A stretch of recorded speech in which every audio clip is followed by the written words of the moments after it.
Hello, welcome to another edition of the Pace Report. I'm Brian Pace, reporting live here at the kitchen here in New York City. Band leader, composer, and professor Tyshawn Sorey tonight is performing music in which he conducted and wrote during a Rauschenberg Foundation residency that was performed in Florida this past summer. Now tonight he's playing the music for the first time since the residency, and this last year has been whirlwind for the composer as well as professor. 2017 he was awarded the MacArthur Fellowship Genius Award, and now he's currently the professor of African American Studies and Music at Wesleyan University. Now his mentor and hero, Anthony Braxton, was one of the guys that held that seat for almost 3 decades, and now Tyshawn is now the professor holding it down at Wesleyan. Tonight I had a chance to sit down to talk to him about the importance of composing, what inspires him to write for the many different musical ensembles which he works and collaborates with, as well as talk about and reflect the life of Anthony Braxton and what it means and what he means to the world of music and jazz. So sit back, relax, and enjoy highlights of Tyshawn Sorey performing music tonight here at the kitchen as part of the Pace Report here in New York City.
Tyshawn, I just want to say congratulations. Also, this has been a very, very whirlwind year for you. The MacArthur Fellowship, the brand new music, and tonight you're playing some music that you played for a fellowship this past summer.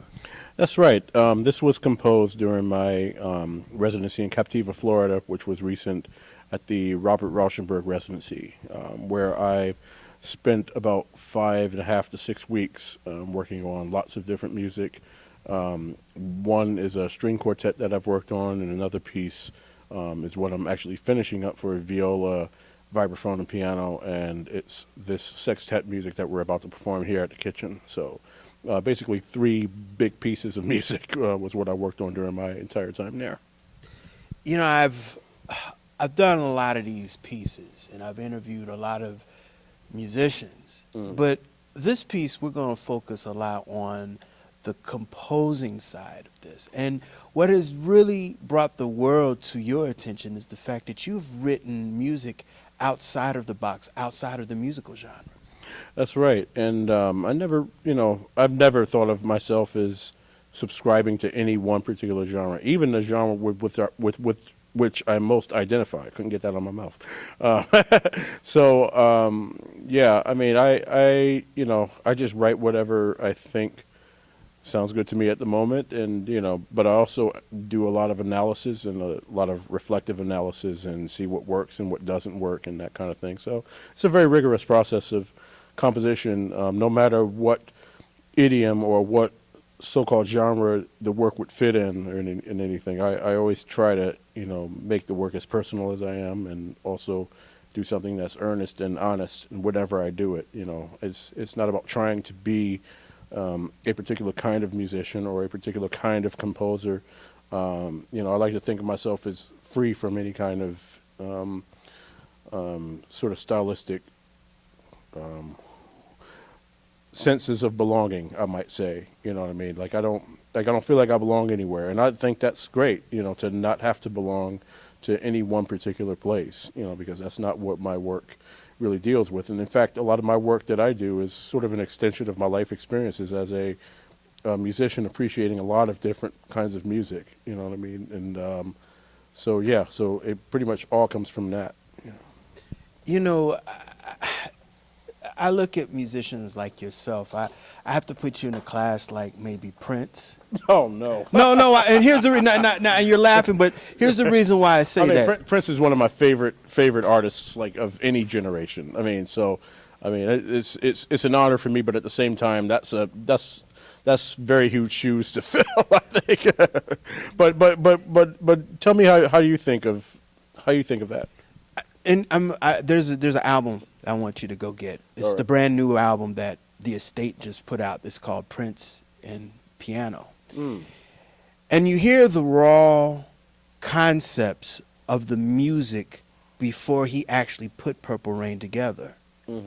You hear where he was thinking musically in 1983.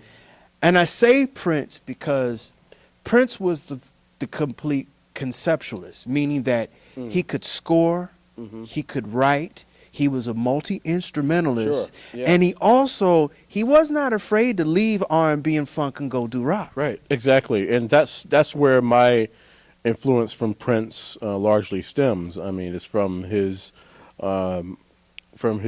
always never-ending curiosity, his never-ending attention to detail and to form and different kinds of things within his music and all kinds of stuff. I do see a lot of similarity between myself and Prince in that regard, even though we're operating in completely different spectrums. His work also was, for me, it was sort of avant-garde for its time. I mean, it was something that, a lot of people, like I've saw a Facebook thread recently where somebody like criticized Prince for being too commercial or too commercially bound, and is not as innovative as Hendrix or as innovative as Sly Stone or people like that. And it's like, well, Prince was his own person, and he had his own approach to dealing with music and that kind of thing. And he had his own approach to creativity, just like those others have. And so I think that Prince was definitely a very innovative figure, and I think that his music has inspired me since I was a kid growing up, watching watching things. I mean, watching Purple Rain and stuff like that. I mean, that stuff was highly influential for me. But also the work of James Brown was influential for me. The work of John Coltrane was influential to me. The work of William Grant Still was influential for me. Also, the work of Mulholland Richard Abrams, Roscoe Mitchell, Anthony Braxton. I mean, all of these disparate influences have played a huge part in the development of my work. And Prince, I mean, for me, is definitely no exception. So I definitely see the connection there and everything. But at the same time, I mean, Prince to me is one of the greatest living artists of any time. And I don't think that I could ever get to that place where he's gone, you know, with his music. I think I can say you're almost there because you have about 4 musical groups that you have composed in the writing music for your trio, and we're going to go into that in just a second. When I think of composers, I think of guys like Philip Glass. I think of guys like Strayhorn and Ellington. Mm-hmm. And now you're in a generation now where you're putting compositions to the forefront. How do you relate to that now? Part of it goes back to my childhood. I mean, where I was never really taught the concept of a black composer, other than, say, the work of Ellington or something like that, which people would sort of dismissively position him as some sort of jazz musician who composed music. I've never looked at him as such. So that's about the only exception that I've known, you know, growing up. And so, but then when I happened upon the work of the AACM, Association for the Advancement of Creative Musicians, when I happened upon their work, what was particularly striking to me was that, you know, I've never heard of the concept of a black composer until I've, you know, I mean, just outside of the rubric of so-called jazz, I'll put it that way, until I discovered the work of Anthony Braxton on the radio. And it was at that point when I said, okay, like, these folks are doing some really radical stuff for their time. And it was music that I didn't quite understand what they were doing, but I was able to definitely appreciate the sound for what it is. And I was able to appreciate, you know, how revolutionary it was for its time and that kind of thing. And so that spurred the idea for me to, you know, because I was always interested in creativity. So it spurred the idea of, you know, being creative with music, you know, through spontaneous composition and, or what one would say improvisation. But it wasn't until I reached my 20s where I started to, right from the get-go, I mean, I started writing jazz songs and stuff like that. You know, I hate to use the word jazz, but I started writing songs that had basically, you know, easy solo forms for improvisers to improvise on. But I also would write pieces for myself that I would play myself for trombone. Like I remember there's a piece that I wrote for trombone and piano that was 12 tone, and it was completely outside of all of the other things that I've been doing. And so I've been studying composition concurrently along with classical trombone and along with playing, you know, so-called jazz drums and that kind of thing, and also taking part in the new music ensemble. So I was doing all of these different things at one time and sort of taking all of the sounds in that I was exposed to and that I was a part of and this kind of thing, and just sort of compose from things that I've heard or things that inspired me. And that's how I always approached it. Like I always had a lot of different streams, you know, a lot of different streams in my writing that I would go to, you know, for inspiration and to continue developing a body of work for. And where all of these streams sort of fused into one was in 2003, 2004, when I started to present my music out in public in a quartet at that time, which became known as Oblique. And I started presenting my music a lot in Brooklyn, and the music would be very highly detailed in form and in structure and in harmony and these kinds of things. So it was very, very advanced music, even for the people for whom I went to undergraduate school with and everything. And these were all great musicians at that school, but I also had to go and seek musicians outside of that, outside of William Patterson, to get my music realized on a level that I wanted realized.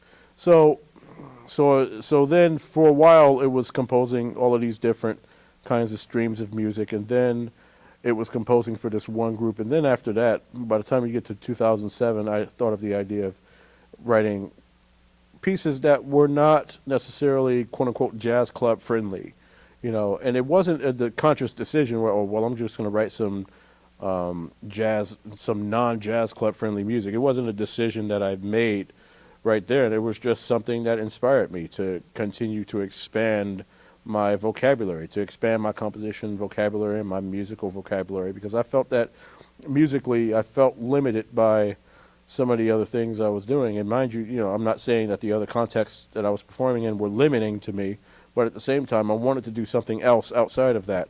And the only way that I was able to do something else outside of these different contexts and, playing a lot of drums and playing very rhythmically complicated music and that kind of thing, the only way that I was able to do that outside of that context is to make a context for myself where I'm able to do that.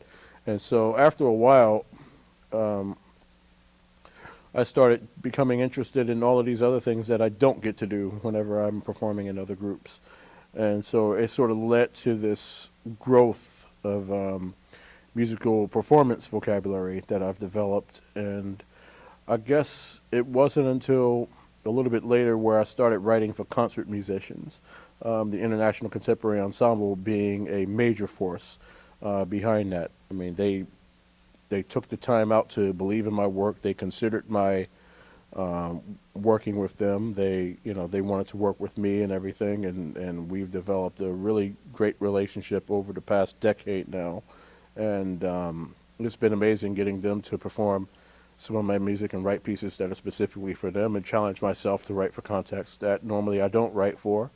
And so, and now since this MacArthur thing happened, I mean, it just seemed like now I'm doing a lot more writing than I am performing, and I'm writing for many different types of instrumentations, many different types of groups, and it's a blessing to be able to do that now after over a decade of trying to do something like that and being recognized for it.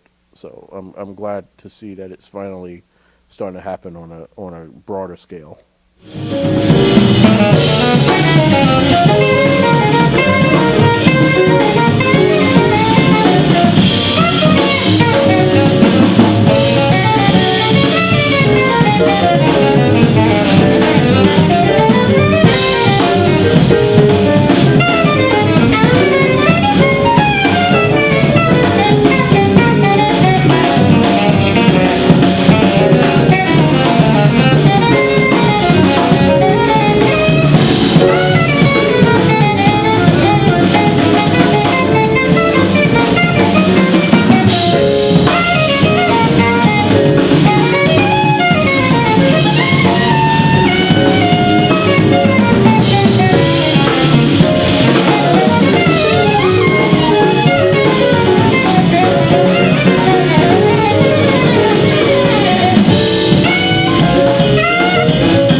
how is the musical concept for this musical ensemble versus your successful working trio? Actually, it's about the same. It's different in a lot of ways where we try to manage places where people get heard. Uh, we make sure that there's a balance of individuality within the group. I try to make sure that there's enough room for different people to solo on in different places, to improvise on, different sorts of different degrees of ensemble interplay, I think, are in play here as well. But it's very similar to how my trio currently operates, especially on a compositional level, where we do not decide what's going to happen with the music until we all meet and get together and we talk through what makes sense, in terms of what can work in terms of navigating through a form or something like that, through navigating through a compositional form.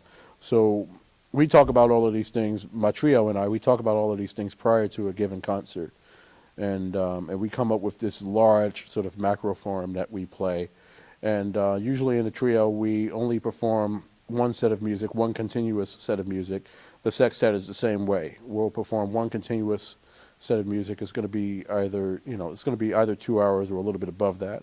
And that's normally how the music functions. So as I was saying before, I mean, you have several pages of music and that kind of thing, but what happens off the page is actually more important than what's on the page. I was at Jazz at Lincoln Center the night Anthony Braxton was inducted as a jazz master, and Tyshawn, you are wearing some heavy shoes right now. In addition to you are now the professor, assistant professor at Wesleyan University, the position that your mentor was for many, many, many decades. And you're 37, 38 years old. Yeah. What is it that you're going to instill upon the next generation of musicians as well as composers? That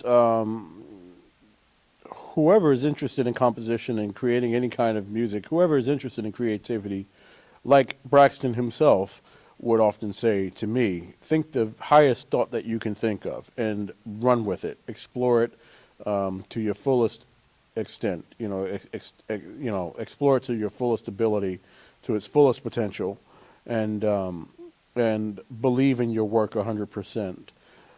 That's something that he's instilled in me from the get-go, is to believe in your work 100%, be yourself, and don't try to be something that you're not.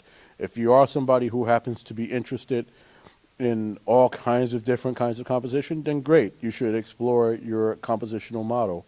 If you're only interested in doing something that you've established yourself in your own particular language, then do that. But the goal is to establish a musical model that would perpetuate itself, one that does not discriminate against other sort of traditions or other styles and that sort of thing.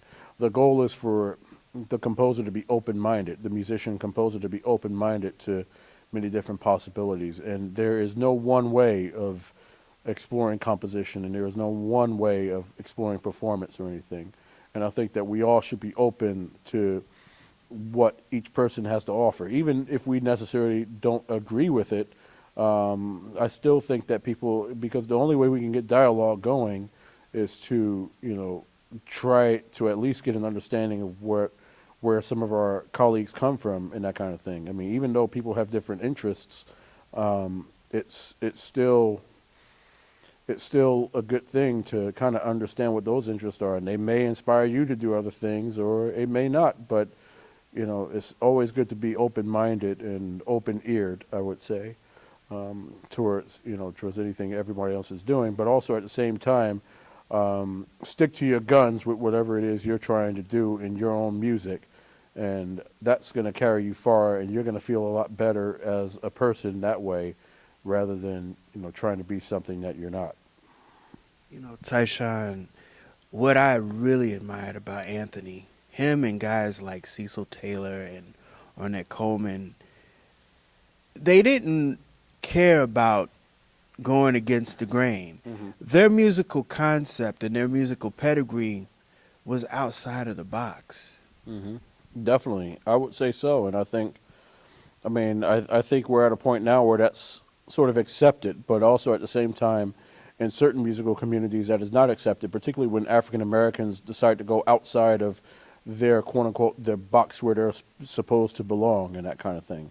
For me to, for example, to during my time or whatever, to be interested in this kind of like European avant-garde music or something like that, or even the music of the black avant-garde. I mean, to some of my peers and people like that, and people from from where I grew up or whatever, people see that as old folks music and that kind of thing, or some people even called it white folks music, which, I mean, I don't know, that's kind of an ignorant thing to say, I think, in my opinion, but it's just.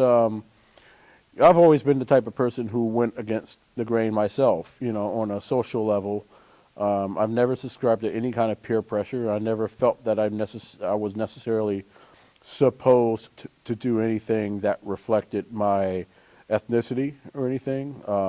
I understand that I am a black man and I'm an African American, and but I also understand that my work is as valid as anyone else who's doing a similar kind of work like what I'm doing. I don't think that I think like people like Cecil Taylor and Roscoe Mitchell, Anthony Braxton, and people like that. Those are the type of people who attracted me from the get-go. Steve Coleman, people like that. They didn't let their communities, or their upbringing define who they would become in the future. I mean, that I don't, and I was the same way. Like, I wouldn't let my community or my upbringing define me. I pursued whatever it is I wanted to pursue on my own, and I listened to whatever it is I wanted to listen to, whether anyone liked it or not. And so, as a person having to grow up doing that for many years, I sort of got used to it to the point where it became natural for me to be able to just, explore whatever it is I wanted to explore. So I never really saw it per se as going against the grain, but when I look back upon it, I mean, I actually did go against quite a lot. And this is the life of being a black man, being a black composer. This is the life of being a black musician who is interested in exploring things beyond whatever in their comfort zone and that kind of thing. This is the life of who we are. And so, to me, I don't see it as necessarily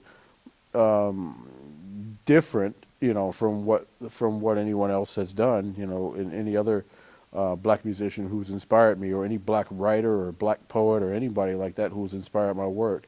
I think it's all the same, just in terms of people going against the grain. I mean, people just did whatever they did, and they were being creative within their means and exploring beyond their means, which I think, is important for any kind of creative growth,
has spun great ideas into really other musical forms. When I think of what you're doing, I think of guys like Andy Warhol and the Velvet Underground, Lou Reed, Yeah. because they were pretty much the progenitors of punk. Mhm. I look at guys like Laurie Anderson, female, Sure. Laurie Anderson and Philip Glass. They did some very Mhm. out of the box composing. And I'm looking at you. I like the fact that you have taken classical, you've taken elements of jazz, you've taken elements of hip hop, world music, and you put it in this big gigantic stew, and you just don't know what's going to come out. It might be a little tart, it might be tangy, it might be a little spicy, Right. but your musical, what you come out with, it's tasty. I would say so, definitely. I don't know if a lot of people would necessarily agree. I mean, given the, how would I put this?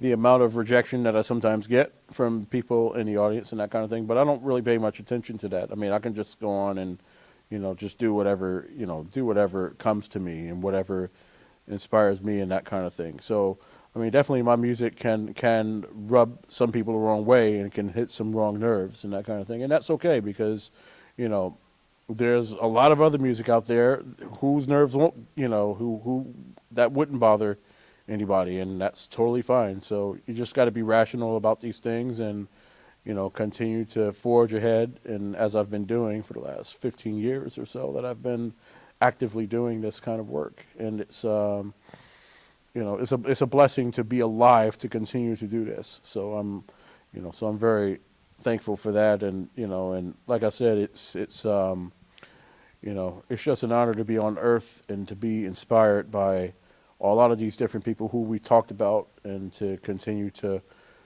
kind of work hard at personalizing my own craft and doing something that I think, is interesting to me and everything. And, and it's designed for those who dig it, and for those who dig it, it's great. You know what I mean? And hopefully they'll like the next thing that I do. But I can only, do what I think comes true to me. So, yeah. Music as it relates to the black experience. Mhm. I think about what Stevie Wonder did in the 70s with that period of those 5 albums he put out. I look at certain parts of what Prince did, certain parts of what Michael did, even John Coltrane or even Duke Ellington.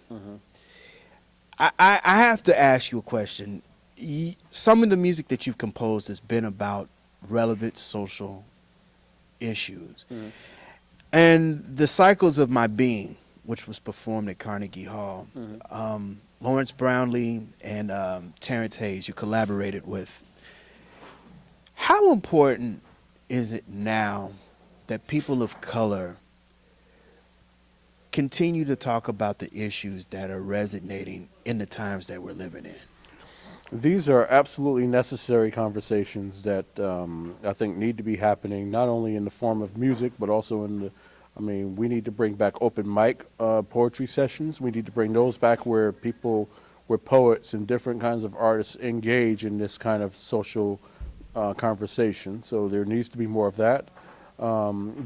Just in the arts generally, I think there needs to be a bit more conversations about this kind of thing and all of the social perils that we continue to experience here. And Cycles of My Being, and also Pero Noir, Meditations for Josephine Baker, which Julia Bullock has also sang. I mean, that music that Josephine Baker sang was absolutely timeless. And to hear her sing pieces like, sorry that noise, singing pieces like Si J'étais Blanche, for example, If I Were White, compositions like that. I mean, that stuff is still so relevant today. The music that she's done that was socially related. Another one called Terre Sèche, Dry Earth, I think is what that one is. That one, talks about the perils of the African American experience, and it still is very true today. And so Cycles of My Being is also very important in that aspect. And I think I think it's necessary that we continue to have these conversations on African American subjectivity in the United States. I think it's something that I'd like to continue with. This is the type of work that I'd like to continue putting forth in my own vocal music writing, which I very rarely have the opportunity to do. And to be able to do it with an African American opera singer who is a legend, and to work with Terrence Hayes, who's like such a brilliant writer and such a brilliant word artist and everything. I'd like to continue that forward in other, in more song cycles like that. I like to do more things like that in my vocal writing specifically, because people, I find, often relate more with words than with just sound and everything. And so having lyrics and having words and stuff like that there is especially important if I want to continue along that medium. And it's very important you brought up Josephine Baker, because she left this country on the laurels that she wasn't respected. Right. And when she went over there, she was more than respected. She was a spokesman for everybody. Right. That's right. And we tend to forget, like some people, a lot of people have dismissed the work that I've done in Pure Noir, Meditations for Josephine. But what I will say is that, people will talk about how dismal the music is or how depressing some of the music is, because I've recomposed a lot of the original songs that Josephine sang. So basically these are original compositions, but with the original French lyrics that were part of it. And so when I sort of recomposed, these 6 or 7 songs that Josephine Baker sung, these classic songs, people found the music. People would say things like, well, that's not the real Josephine Baker, like this woman in the banana skirt. Well, I guess it's not the real Josephine Baker, because the real Josephine Baker to me is a black woman who not only wore a banana skirt, but she also stood for the rights of women and that kind of thing, and also black women and black people in general. Her major contributions to the civil rights movement often get unnoticed and that kind of thing. And the great Claudia Rankin, who I've yet to meet, but she's contributed a great deal of text to that song cycle. She understood this, you know what I mean, and how these different songs that Josephine sang, how they're located in this area of African American life, you know what I mean, like their positioning and how it really poignantly speaks to, what was happening to us as black people and that kind of thing. And so Josephine was a very important figure in the civil rights movement. And, and I also mentioned earlier the Si J'étais Blanche, how that piece speaks to the problems of African Americans being who they truly are and that kind of thing, and wanting to be something they're not and that sort of thing. Josephine was always standing against the things that were sort of inflicted on us. A lot of the things that were inflicted on us during, all the way to the time of her living and all the way to the time of her death. I mean, the stuff still rings true today. And as I said before, like I try to write music that reflects that, that reflects all of that. And so it was especially important to me to do something like that for that reason. That'll do it again for another edition of the Pace Report, reporting live here at the Kitchen here in New York City. I'd like to personally thank the staff and management here at the Kitchen for their warm hospitality. Also, I'd like to personally thank the incomparable Tyshawn Sorey for his time. Make sure you go and support his projects, which are available on his website at www.tyshawnsorey.com. You can order his CDs as well as find out upcoming concert dates and club performances when he comes to a city near you. As always, please visit my website, www.thepacereport.com, for my weekly column as well as my past segments. Until next time, remember, if it's in the groove, it'll make you move. Till next time, peace.